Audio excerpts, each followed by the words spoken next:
Hasilnya kita akan hitung-hitung bareng ya, antara cabai rawit yang 20 ekor dengan dengan tanaman jagung saya yang saya tanam sekitar dengan luas sekitar seperempat hektar ya, seperempat hektar.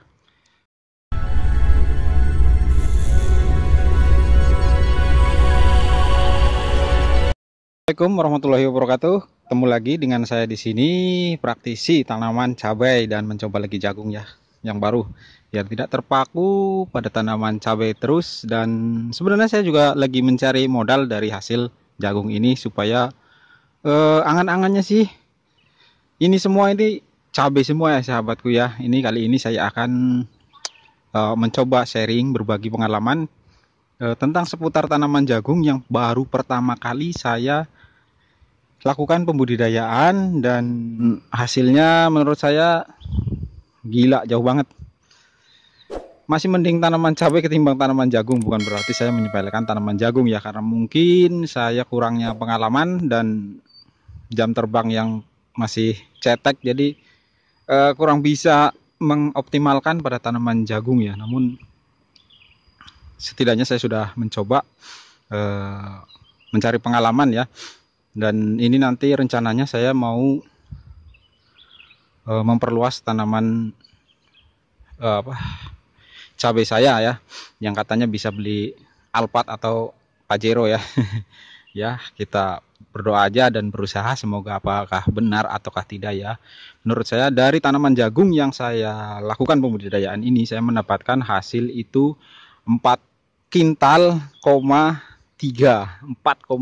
kuintal dengan rupiahnya itu sekitar ya 1.600.000 sahabatku. Saya real nggak pernah, saya nggak mau bohong-bohong, real itu segitu. Dan untuk perawatannya sendiri saya habis 1.300.000-an. Wow. Sangat mencengangkan ya. Oke, kita bandingkan langsung dengan tanaman cabai yang saya lakukan pembudidayaan ya, itu ya sahabatku ya. Ini ya, di sebelahnya hanya 24 ekor, 24 pohon dengan saya optimalkan, dan hasilnya 12 kali panen, walaupun sekarang masih saya panen ya, ini saya panen. Oke, dan untuk dari sekian cabai saya yang panen, dan saya hitung-hitung itu sudah mendapatkan untung ya, bukan untung ya, income sebesar 1 jutaan. 1 jutaan ya sahabat-sahabatku semuanya ya. Kalian bisa nanti bisa memilah atau mengolah pola pikir kalian ya, mana yang baik dan mana yang kira-kira bisa. Nah ya begitulah, pokoknya kalian bisa lebih tahu lah daripada saya ya. Oke, kalkulasinya gini, tanaman jagung dari 0 sampai perawatan sampai kemudian panen, saya memerlukan waktu sekitar 3 bulan dengan penanganan yang cukup lumayan wow, ekstra. Pemupukan yang saya lakukan di tanaman jagung, saya lakukan pemupukan 2 kali, bahkan sampai lebih. Sampai lebih sahabatku ya, 2 kali. Dan saya habis itu 50 kg pupuk, tentunya pupuk pabrikan ya.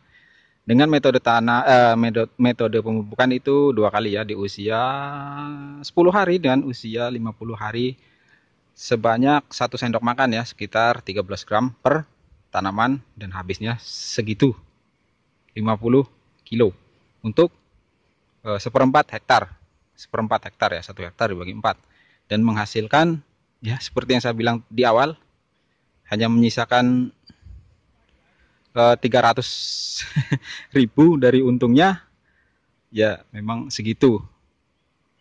Namun di sisi lain, tanaman jagung memerlukan penanganan pasca panen ya. Waktu panen kita lakukan pemocalan sendiri, real saya lakukan sendiri, dan tidak mempekerjakan orang ya, dan mendapatkan hasil yang segitu. Oke, kita bandingkan dengan tanaman cabai yang saya punya ya. Ya sahabat hobi, meskipun periode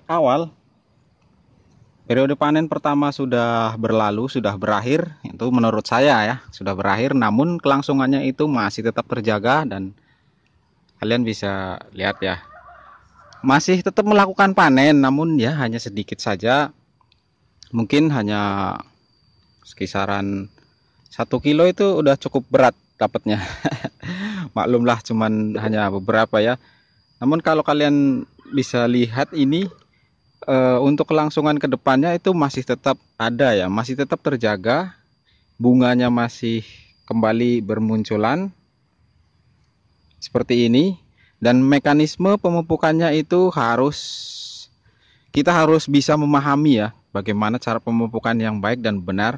Namun kita tidak akan membahas masalah itu, kita akan bahas di sesi yang lain. Nanti saya akan buatkan videonya ya, cara pemupukan yang baik dan benar, dan bagaimana sih cara merangsang tunas-tunas air itu agar bisa produktif ya, bukan cuman hanya tumbuh saja ya. Ini untuk dapur saya sendiri nih sahabat-sahabat semua. Dan selama saya mencoba melakukan pembudidayaan ini, saya tidak beli cabai karena sekarang harga cabai di tempat saya itu sudah 60.000 per kilonya. Dan seperti yang saya katakan tadi, di ronde kedua ini, tanaman contoh untuk ronde kedua ya, itu dilakukan pemupukan. Kemarin sudah saya lakukan pemupukan, yaitu berupa pemberian TSP dan NPK ya, dengan perbandingan TSP-nya itu agak diperbanyak 50%. Kita lihat di NPK-nya ada berapa persen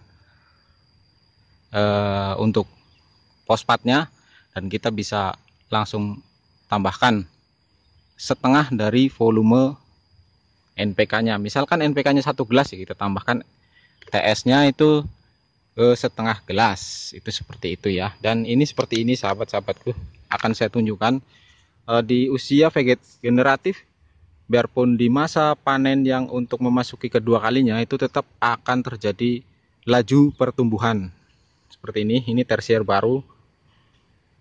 Dia semakin tinggi saja dan semakin banyak cabangnya, namun tetap aktif pembungaannya.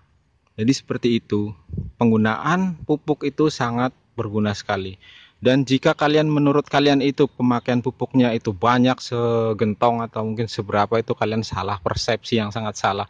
Sangat irit sekali dan sangat hemat sekali. Makanya saya tekankan, lakukanlah pemupukan dengan cara dikocor, itu sangat menghemat sekali sahabat. Dari 24 pohon, dan yang hidup itu sekitar 20-an atau mungkin 18-an ya, dengan menghasilkan income 1 juta. Oke, kita lakukan analisis pemupukannya di tanaman cabai. Di setiap 1 minggunya saya melakukan pemupukan untuk 4 tanaman cabai itu sebanyak 1 sendok makan dengan sistem kocor per 1 minggu. Kalian bisa bandingkan dong, 1 sendok makan itu hanya sekitar 10 sampai 13 gram untuk 4 tanaman sahabat-sahabatku semua. Dan itu sangat hemat sekali dan sangat irit sekali, dan mendapatkan income panen yang besar-besar buahnya. Dan dengan saya bandingkan dengan tanaman jagung, antara jagung dan cabai, itu hasilnya malah gedean cabai yang hanya 20 pokok atau 20 pohon saja. Bisa, aku nggak tahu ini, terserah kalian mau percaya atau enggak, tapi ya dukung terus channelnya, subscribe, like, komen. Yuk di komen di kolom komentar, sharing bagaimana pengalaman kalian, apa yang salah dengan saya, mohon di komentar. Dan oke, bye. Assalamualaikum warahmatullahi wabarakatuh. Ketemu lagi, salam satu hobi.